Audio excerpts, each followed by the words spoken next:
Good evening, ladies and gentlemen. Today I will be helping you with solving systems of linear equations by graphing.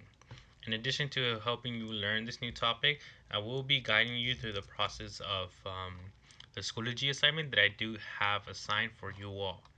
Okay, so keep in mind that watching this video will help you out with some of the answers, but I won't be helping you out with completely all of them. Specifically with monitoring progress, that's where you're going to show me what you got.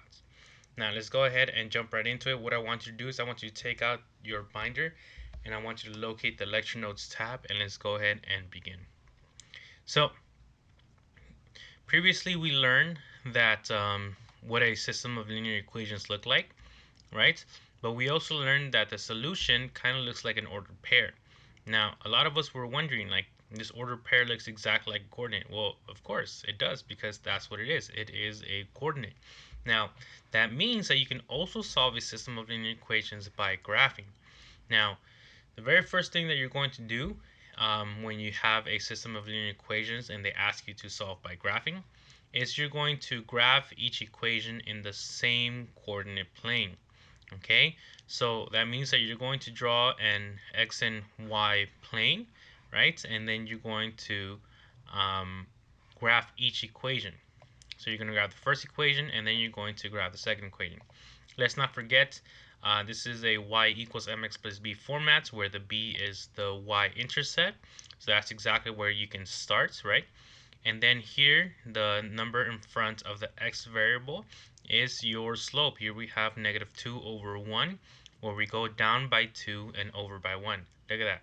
Down by 2 over by 1. So you keep drawing until you draw the entire first equation. Here we have our y-intercept is -1, and then we go up by 4 and 1 to the right. So we go 1, 2, 3, 4, 1 to the right, and so on, right? So once you finish graphing each equation in the same coordinate plane, the second thing you got to do is you have to estimate the points of intersection, right? So you have to find out, where do these two lines meet? And it seems like if we zoom in, these two lines meet at 1, 3, right? 1 being the x value, 3 being the y value. This is where these two lines meet. So that means that the coordinate form is 1, 3. Now, what does this have to do with the answer?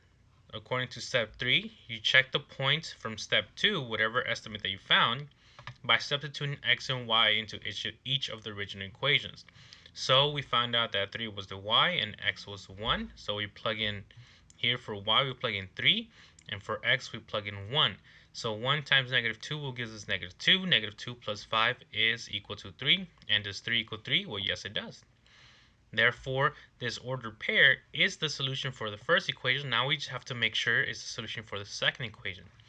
Now, how do we do that? Again, we plug in, we got y equals 3, so we plug in y for 3. But for x, we got 1, so we plug in x equals 1. So 4 times 1 equals 4. 4 minus 1 is 3. Therefore, does 3 equal 3? Well, yes, it does. So therefore, the ordered pair 1, 3 is the solution for the system of linear equations. Now, let's go to our homework assignment, right? So you're going to be asked questions like, first of all, you got to write this down.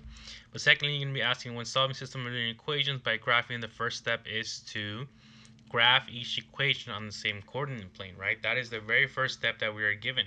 The second step, now that you finish graphing it, which by the way, this is a demonstration on Desmos, which I will show you at the end of this explanation.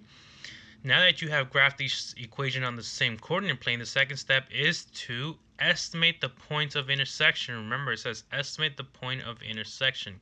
Now, last but not least, the third step says, now that you have estimated the point of intersection and you have the ordered pair of the form x comma y, the last step is to blank for x and y in each equation of the original system. So what are you supposed to do? Substitute for x and y. The word that you're looking for is substitute. Now, let me go ahead and show you how you're going to use Desmos to solve a question like this. So you go to Desmos, right, and you go to start graphing, and you're going to arrive to a website that looks like this. Now, here's where you're going to apply the first equation, which is y equals negative 2x plus 5. And then to add a second equation, you have to click this add item, add expression, and then you input the second equation, which is y equals 4x minus 1. Now, you see here, there's a point that is highlighted by this intersection, right? That point is 1, 3. Now, that is how you're going to be able to find the points of intersection using a graphing calculator, or in this case, the internet. So, go ahead and give it your best shot by doing the monitoring progress. Good luck.